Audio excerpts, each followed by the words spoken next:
Jean-Jacques Rousseau nasceu em Genebra, na Suíça, em 1712. Aos 16 anos, tornou-se o protegido de Madame de Warren.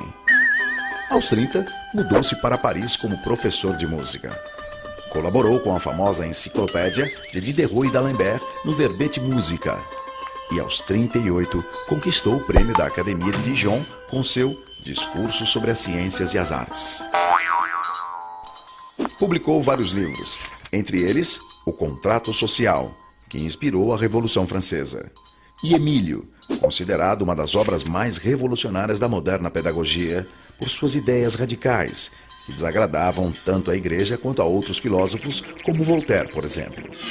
Rousseau fugiu para a Inglaterra, abrigado por David Hume. Dedicou seus últimos tempos à autobiografia Confissões, falecendo aos 66 anos em Hermenonville, na França. A ti me dirijo, mãe amorosa e prudente, que soubeste te apartar da estrada trilhada. Assim registra o prefácio do livro Emílio ou da Educação, inspirador de Pestalozzi e da Escola Nova, escrito por Rousseau sob forma de romance. Emílio consiste em um tratado pedagógico que une política, educação e ética, orientando pais e mestres sobre como educar naturalmente o homem ideal. O jovem Emílio, filho de um homem rico, é educado por um preceptor no convívio com a natureza, protegido dos constrangimentos sociais. Com um pé no romantismo, o outro no imaginário iluminista, o texto russoniano revela a crença na educação reformadora como ponte para as transformações sociais.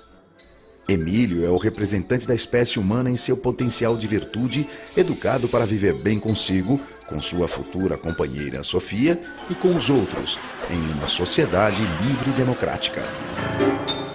Lançado em 1762, o livro tornou-se um paradigma da educação no século XVIII. Contrapunha-se à visão elitista da educação como privilégio, afirmando ser um direito de todos, e criticava a pedagogia jesuíta, rígida, punitiva, mera transmissora hierárquica de conhecimentos memorizados, que tratava as crianças como adultos em miniatura. Com sua visão naturalista do mundo, baseado nas lições da natureza, Rousseau foi uma espécie de descobridor da infância, o primeiro a entender a infância como uma forma particular de ser humano, diferente da idade adulta. O aprendizado era conduzido pelos interesses do próprio aprendiz, em uma educação de dificuldades progressivas, lúdicas e interativas, que evoluíam naturalmente dos sentidos ao espírito. Se por um lado Rousseau identificava as especificidades do ser infantil, por outro projetava o homem do amanhã, delimitando claramente a fronteira entre o homem da natureza e o homem civil. O homem da natureza, foco de Rousseau, era um ser livre, espontâneo, natural. Já o civil, mascarado, degenerado pelas instituições e vigiado pelo social. Daí a necessidade de investir profundamente nesse homem da natureza, ou natural, buscando na criança a criança, com suas maneiras próprias de olhar e de sentir, sem perturbar a maturação exigida pela ordem do tempo, tampouco tentando substituir o olhar infantil pela razão adulta, tudo para fundamentar um forte lastro na virtude original. Segundo Carlota Boto, autora do livro A Escola do Homem Novo, Rousseau preconiza o primado do coração humano, desconfiando da exclusividade da razão tão em vigência na época. Para Carlota, Emílio é antes de mais nada uma obra que fala de afeto, pautando a criança pela emoção e fundindo sentimento com pensamento. O resultado, inevitavelmente, conduziria ao amor pelo conhecimento. Rousseau explica: não se trata mais de ensinar-lhes as ciências, mas de dar-lhes o gosto para amá-las e os métodos para aprendê-las, quando esse gosto estiver suficientemente desenvolvido. Esse é com certeza um princípio fundamental de toda boa educação. A primeira frase do livro Emílio já revela as duas grandes premissas que moveram Rousseau. Tudo é bom quando sai das mãos do autor das coisas. Tudo degenera nas mãos do homem. Para Rousseau, o homem nasce bom, mas a sociedade, a vida cosmopolita, as instituições sociais, a civilização, enfim, o corrompem, mexendo, alterando, mutilando, tornando artificial tudo que é natural, sufocando a bondade do homem e manipulando a sua mente. Como evitar isso? como formar um homem que conserve as suas virtudes, a sua liberdade, a sua autonomia, a sua compaixão com as desigualdades criadas pelo próprio homem.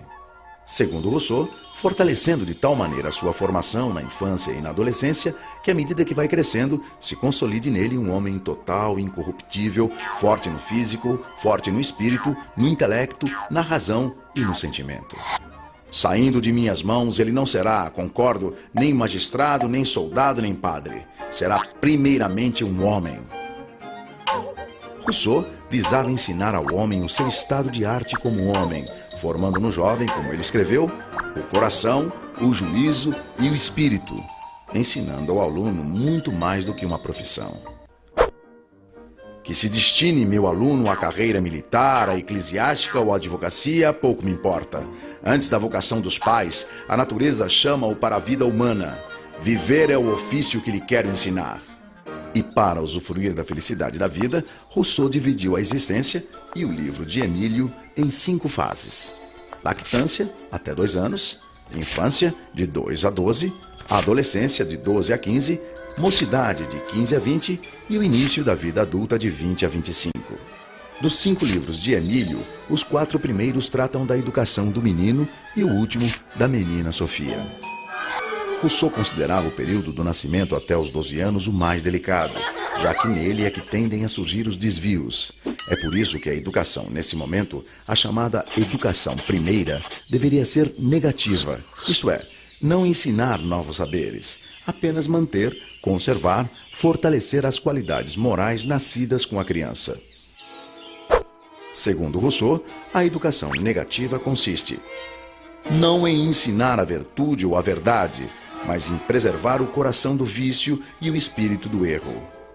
Nesse período, o mestre interfere o menos possível, muito mais estimulando bons sentimentos e o usufruto dos sentidos na busca da experiência, do que se impondo positivo com novos ensinamentos acadêmicos, muito mais não fazendo que fazendo. Daí a expressão negativa. Para Rousseau, não se deve apresentar à criança ideias complexas e abstratas antes do desenvolvimento da razão, porque na infância, segundo ele, a razão dorme. Assim, a primeira etapa, quando a criança tem necessidades mais físicas, deve ser voltada a cuidar do corpo e do aperfeiçoamento dos sentidos, longe de punições. Tudo o que a criança aprende nessa primeira fase deve vir ludicamente do olhar, tocar, ouvir, sentir, provar. Exercer os sentidos, diz Rousseau. Não é somente fazer uso deles, é aprender a bem julgar por eles, é aprender, por assim dizer, a sentir. Para Rousseau, aprende-se na vida com 3 mestres: com a natureza, com as coisas e com as pessoas. Só no início da adolescência, quando a razão começa a surgir, é que as pessoas, e não mais apenas a natureza e as coisas, passam a ter importância no processo educativo. Só então os livros e as operações abstratas são apreciados. E Emílio, enfim, pode vir a se completar como adulto e homem total da utopia de Rousseau. Assim, seu corpo e seu espírito se exercitam ao mesmo tempo. Quanto mais se faz forte e robusto, mais se torna sensato e judicioso. É o meio de ter um dia aquilo que julgam incompatível e que quase todos os grandes homens reuniram em si: a força do corpo e da alma, a razão de um sábio e o vigor de um atleta.